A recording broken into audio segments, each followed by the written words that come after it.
Alright everybody, we're back to talking about when you're squatting down, which way if you have an asymmetrical shift. So if I'm squatting down and my hips are shifting down to the right, even if it's really subtle, you're still going to have some compensation. So what I like to do is we need to work on the adductor complex on the side of the shift.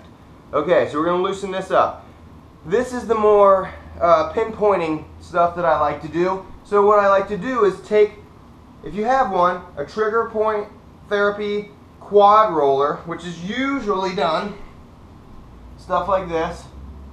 You know, it's there's a real bad rectus femoris tissue I have.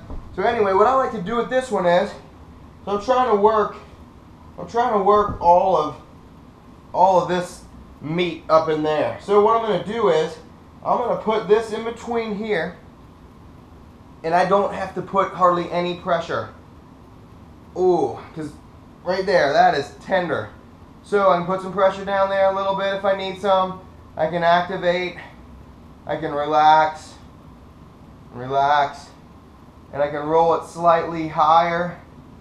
You can turn the leg a little bit right there. Activate the adductors, and then let them relax. There's no getting away from the pain on this one for me. My adductors, they're very, very developed. So after that, TFL on the side of the shift right here. Okay, so we're shifting to the right. We're going to work on the tight TFL. So be really careful. We're going to start with this ball. It's a Mobility Watch Supernova. I don't need to put a lot of pressure on it. I usually like this best against a wall, but I'm going to put it down, and you're going to see, I think, if it's going to be, I'm going to start from the front of my hip and roll slightly to the outside. Now I want to make sure that my hip is slightly open so I can loosen this tissue by kind of peeling it away.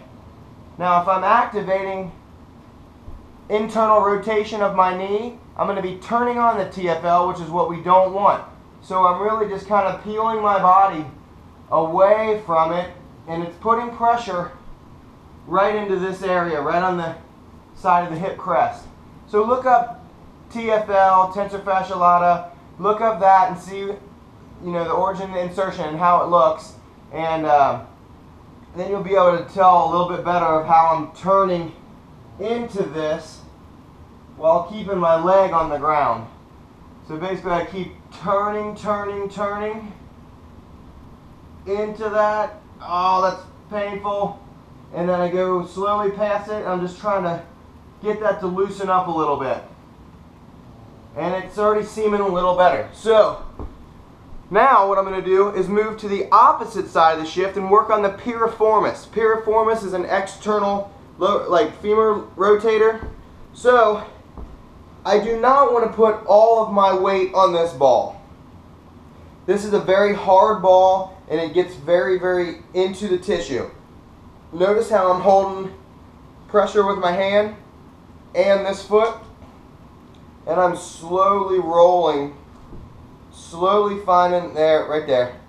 And then I relax, I'm lifting, I relax, lifting, just trying to get some of that tissue to be loosen up. I can do circles if I want with the leg, move around a little bit.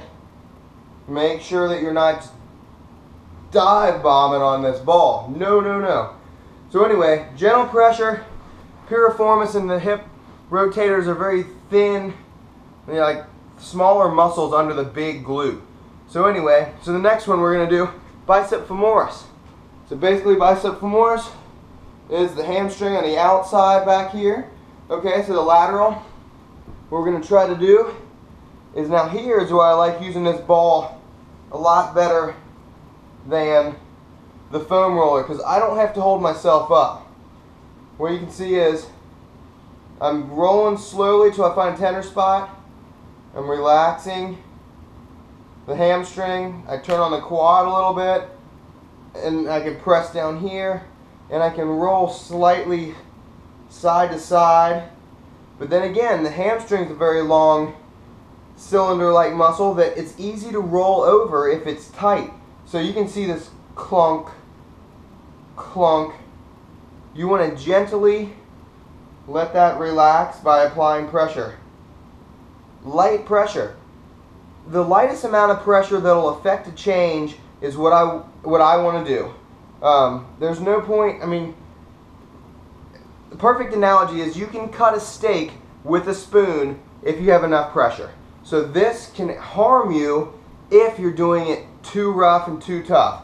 So anyway, hopefully that will help you get into less of a shift by loosening up some of those tight guys. Later we'll go into another video, we'll go into how you can activate the weaker ones. But for right now, let's loosen up the overactive ones, the ones that are tight, the ones you're probably knotted up and have, trigger points. And so anyway, see you soon.